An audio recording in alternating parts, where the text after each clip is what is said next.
Why would the mightiest god on the battlefield, with a weapon that could silence any enemy, choose never to use it? Why did Krishna, holding the unstoppable Sudarshana Chakra, let it remain idle as the world's greatest war raged? Imagine the roar of conch shells swelling over the plain of Kurukshetra, the sun hanging dustily above tens of thousands of warriors. The ground shakes with the charge of elephants, the thundering hooves of horses, the relentless clatter of chariots rolling towards destiny. Here, amid swirling chaos, stands Krishna, not as a fighter, but as a charioteer, the friend, the philosopher. In his hand, unseen but always remembered, waits the Sudarshana Chakra, spinning with cosmic energy. And yet, it never slices through the armies before him. Before this chapter begins, subscribe and let every ancient verse find its way to you. Today, we uncover why Krishna, who possessed a weapon so powerful it could end the war in a heartbeat, chose never to raise it during the great Mahabharata battle. This isn't just a story of power held back. It's a lesson that echoes across centuries about restraint, dharma, and secrets that legends keep hidden. Let's begin where all great tales do, with a silent promise. It's often said that Kurukshetra was less a battlefield of swords and arrows and more a stage for choices that would shape the world's fate. Every warrior came with their own oath. Among these, Krishna's was the most mysterious. So many times throughout his life, Krishna used the Sudarshana Chakra to rescue, to punish demons, to restore cosmic balance. Its spinning edge is the stuff of nightmares, said to cut through darkness itself, to separate falsehood from truth. But as the Mahabharata war loomed, Krishna made one simple vow: he would not pick up weapons. He would guide Arjuna, he would counsel the Pandavas, but his hands would not reach for sword or chakra. Why would a god make such a promise when the world needed his intervention the most? This question isn't just a puzzle of divine logic. It's a window into Krishna's mind. In the cool hours before the war's first arrow is loosed, Krishna sits under his chariot's canopy. His face is serene. Arjuna, torn by doubt, trembles beside him. The chakra, invisible to mortal eyes but present all the same, hovers within Krishna's subtle grasp. He could, if he wished, bring the war to an instant end. At this moment, Arjuna asks, "If you truly want victory for us, why do you hold back? What is this reluctance to act when a single sweep could scatter our foes?" Krishna looks not at Arjuna but beyond, as if seeing all the ages spun together. If I act, he thinks, the lesson is lost. This is not my war. It is the struggle of mankind to define what is right, to understand courage and honor, to learn the true meaning of duty. If I intervene, I steal that chance. Great power is not about victory, but about knowing when not to use it. Throughout the 18 days of battle, scenes flash by like lightning. Bhishma falls, Drona weeps, Karna's chariot wheel sinks into the mud. Each time, 1,000 eyes look to Krishna, silently asking, will he finally unleash the chakra? Each day, Krishna remains committed to his vow, even when arrows pierce the sky in their thousands and hope wavers. But war is a furnace.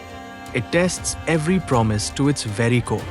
There comes a day, the 9th day, when Bhishma, undefeated, lays waste to the Pandav army. Everywhere Krishna looks, he sees suffering and ruin. Arjuna's hands, once steady, now tremble. The warriors of dharma seem powerless. For a moment, Krishna's self-control wavers. His thoughts rage, enough. I can end this. Why should dharma suffer? Why should good people fall at the hands of arrogance and pride? With thunder in his soul, Krishna leaps from his chariot, eyes blazing, his hand reaching for the Sudarshana Chakra. The battlefield holds its breath. Arjuna, shocked, leaps in front of him. No, Krishna, do not break your promise for our sake. Let us fight as you have taught us. Trust in us as we trust in you. Krishna halts. A laugh bubbles up, not of joy, but of understanding. He sees again, victory won through his intervention is no victory at all. It would cast a shadow forever, a war won not by men, but by the divine. Up there on the battlefield, power and faith clash, yet restraint wins. But this is not the only reason. There is a deeper challenge lurking beneath the surface, the very idea of dharma. Krishna's mission in the Mahabharata is not simply to grant victory, but to teach. He knows humans must confront their own weaknesses, make their own hard choices, and bear the burden of those decisions. Weapons can end wars, but only conscience and wisdom can prevent them from happening again. Over and over, the war throws up challenges for Krishna's restraint. When the rules are broken, when Abhimanyu is killed unfairly, when Drona is trapped through trickery, when morals seem as shattered as the armor on the ground, the temptation must be enormous. But Krishna remains, guiding, never imposing, stepping in only through words, glances, or clever tactics.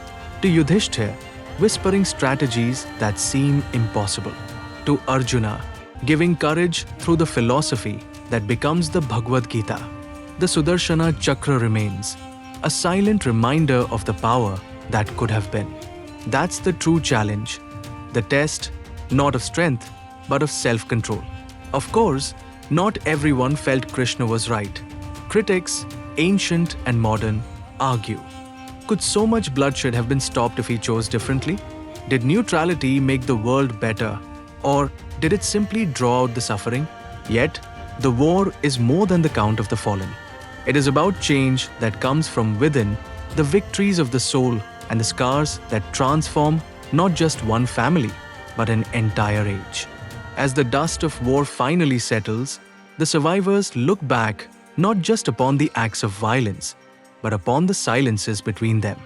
The Sudarshana Chakra spins still, untouched, not because Krishna was unwilling, but because he wanted the children of earth to solve their own puzzles.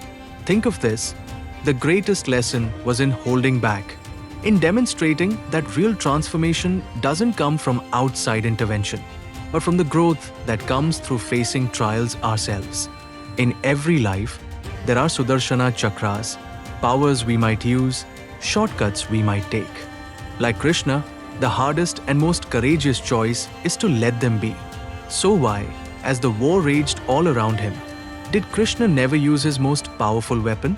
Because the true victory was not in destroying enemies, but in helping humankind discover a greater path. Thanks for watching.